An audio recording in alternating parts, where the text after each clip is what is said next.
Hi, welcome you all for this video lecture. In this video lecture, we are going to see about AC load analysis. So in EC 8351 Electronic Circuits 1, Unit 1, we have done the DC load analysis. So the DC load analysis, we did it to find out the operating point over which you can operate your amplifier. Okay.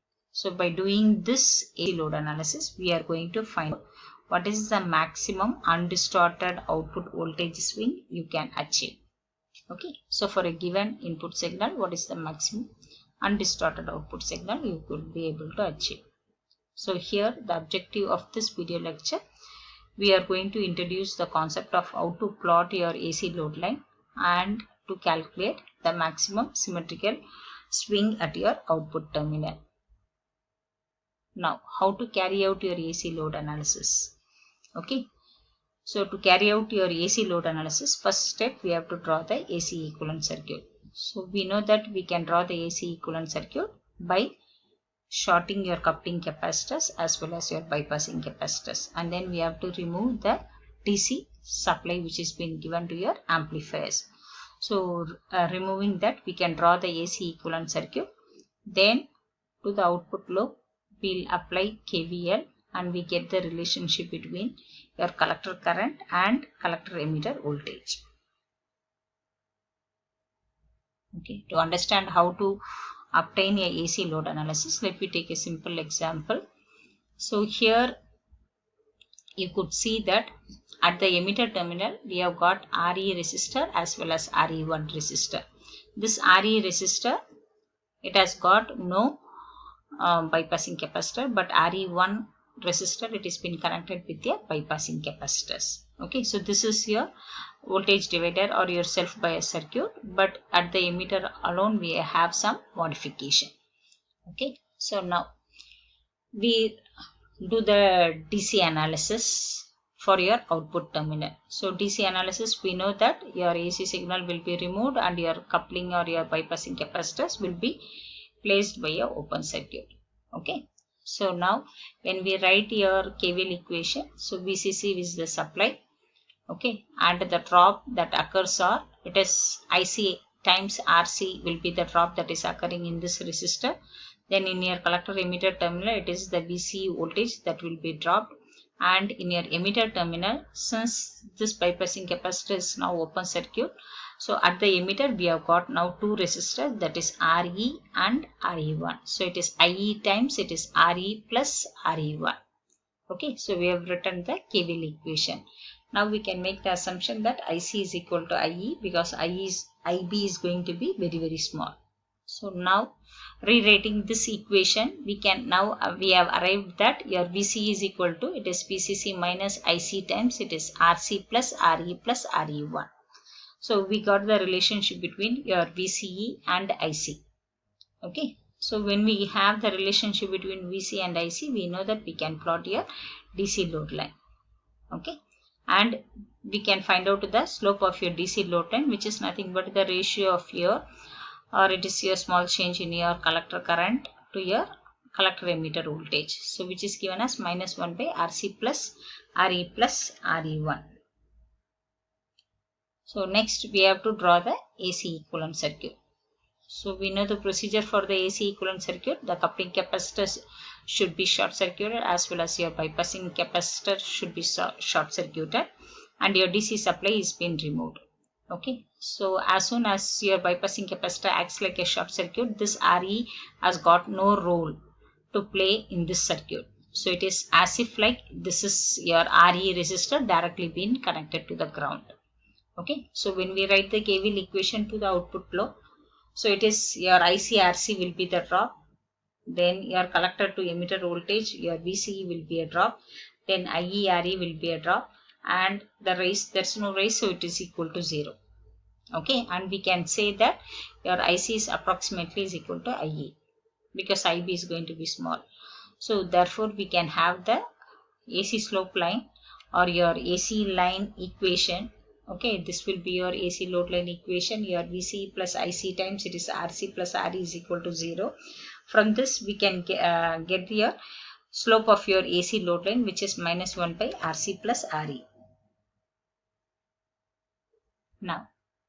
So for the given example, so let you assume that the operating point is fixed at 0.2 milliamps and the operating voltage, it has been kept at 4 volt. Okay, and the DC slope line, it is given as -1 by RC plus RE plus RE1, so which is being plotted here, and your AC load line, which is slope is given as -1 by RC plus RE, this is being plotted here. Okay, so now as you give the input signal, it produces a change in your base current. Okay, so base current is going to be in the order of microampere, but at the output terminal it is going to get reflected in milliamps, because collector current is going to get reflected in milliamps. Okay, and there is a change in your output voltage.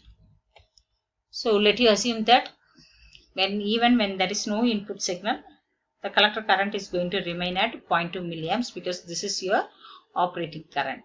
Okay, so when the moment as you input your input signal, now what happens, the collector current, your IB variation occurs. Because of this IB variation, your collector current variation occurs. Okay, so if the collector current is going to get pulled down, okay, so we'll take some minimum current. If you want to have the minimum current as 0, we can have it as 0. So from 0.2, when the collector current is going to get pulled down to 0, now it is like almost your transistor goes to your cutoff region. Then from this operating voltage, that is 4 volt, your collector voltage, collector to emitter voltage is going to increase. Okay, and it moves here. Okay, and it is going to move like this. Okay, similarly for your input signal variation, your collector current could rise also. When this is going to get rise, then your transistor will be driven more towards the saturation and your collector to emitter voltage will be getting dropped. So we want to find out what is the safer limit of your maximum swing of your AC signal. Okay, undistorted AC output I can achieve. Okay, so that is our aim, we want to find out. So to find out that, okay, so we have to first understand the concept that it is going to depend purely on your AC load line. Okay, so to calculate your maximum output symmetrical voltage, we have just your signal is going to ride only on your AC load line. Okay, so this is what we have to have it in our mind. So there are some steps how to compute your maximum symmetrical voltage. To compute your maximum symmetrical voltage, first we have to draw the DC load line equation that relates your operating current as well as your operating voltage, that is ICQ and VCQ. Then we have to write the AC load line equation that relates your variation in your collector current as well as your variation in your collector to emitter voltage over your biasing currents. Okay, and in general we can have this variation. Okay, this variation in your collector current will be your biasing current minus some minimum current, because normally we don't want your IC to go to 0. At least we can have it around like 0.05 milliamps or something. We can have it restricted so that your amplifier will be still operating in your active region. Okay, so that gives your IC minimum, and your VCE is equal to VCQ minus VCE minimum. So whatever the voltage we fix it up, like from your operating voltage, what is the minimum voltage, your VCE minimum has to go, then that becomes your VCE minimum. So if at all we take the ideal cases, then my VCE minimum will be my VCE saturation, which is 0.2. Okay, so from 4 volt minus 0.2, that means up to 3.8 I can allow the maximum swing. Okay, so now you can see that the maximum swing, it is going to depend on your operating point as well as your minimum and maximum current. So that is what we have learned from doing your AC load analysis. And from your AC load analysis, we observed that, okay, so if at all you do your DC load line alone, if you do your analysis with your DC load line, so then you would have said that your output voltage can vary from peak to peak variation can be from 0 to 10. Okay, but coming to your including your AC load, now the voltage variation cannot be from 0 to 10.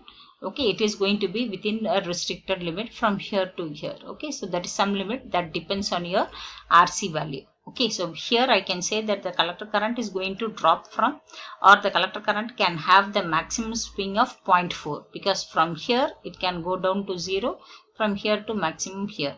Okay, so therefore collector current is going to be 0.4 milliamps. So 0.4 milliamps times your RC value will give you a output variation in your collector emitter voltage.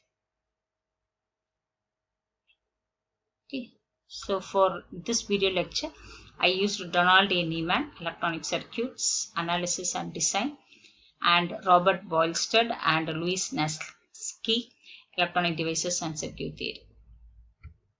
Thank you all.